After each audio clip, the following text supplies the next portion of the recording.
Ang video na ito mga kaubayan ay ito ang pang 16 days po ng aking mga alaga na 45 days na panghanda ko po sa Pasko. Ito po ang pang 16 days po nila mga kaubayan at pagkakainin ko po sila ngayong umaga. Kaya samahan nyo po ako mga kaubayan at pagkakainin ko sila. Ito po sila oh.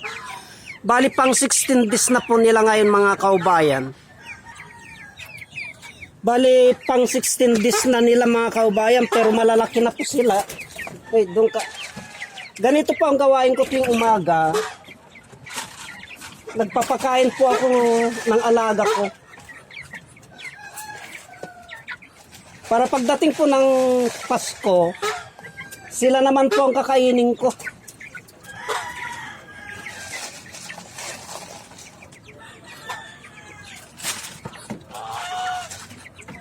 Yan po, okay na po yan mga kaubayan. Silipin po natin ang laki nila mga kaubayan. Yan na po sila. Bali pang 16 days nila ngayon. Pagdating po ng ng Pasko siguro malalaki na masyado ito. Yan po mga kaubayan. At ang susunod ko naman pakakainin ngayon ay itong aking gansa. Yan po sila oh. Ito naman po ang susunod kong pakainin mga kaubayan. O tara na, halina kayo. Yang pato na yan, ayun po ang lalaki. At ito naman ang babae. Itong gansa ko po ay wala ng asawa. Hindi na po ako mag-alaga ng gansa kasi maingay po. May paupahan po kami mga kaubayan. Kaya pakakainin, ito naman po ang kainan nila. Lalagyan ko ng pagkain ngayon.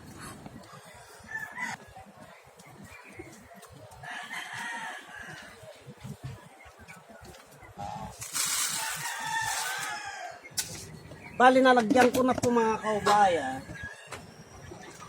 Yan po, may pagkain na po sila ngayon. Himas-himasin ko lang po itong aking alaga at tapos na po. Ganyan po. Kasi po kung hindi ko po himasin ito, kung hindi ko po karga-kargahin ito mga kaubayan, ay maingay. Maingay po. Kaya kailangan karga-kargahin ko ito. Ganyan-ganyanin ko po siya para hindi po siya mag-ingay kasi po pag hindi ko po hawak-hawakan ito na ganito, sobrang ingay nito mga kaubayan. Yung mga nangungupahan po sa amin ay magre-reklamo po. Ganyan po ang ugali ng gansa mga kaubayan.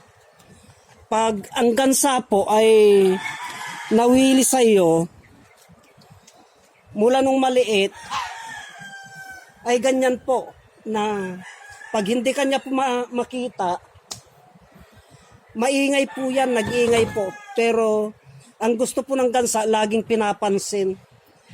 Katulad po nito, okay na po yan, kaya bibitawan ko na po. Kakain na po yan. Yan na po, okay na siya dyan. Pinansin ko na po siya. Kaya hindi na po siya mag-iingay yan mga kaubayan. Pag-alagala na lamang po siya na ganyan. Ganyan po ang ugali ng gansa. Dati po, yung gansa ko na yan ay marami po yan.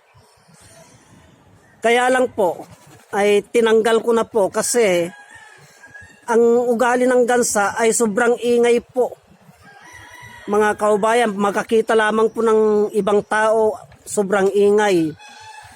Kaya tinanggal ko na po silang lahat at ito na lamang po ang tinira ko, yung gansa na yan. Tapos na po akong magpakain mga kaubayan kaya ako po ay babalik na. At subaybayan nyo po ang araw-araw na videos nito hanggang sa umabot po ng Pasko. Kung gaano na po kalaki yung 45 days na yan mga kaubayan. Hanggang dito na lamang po. At marami pong salamat.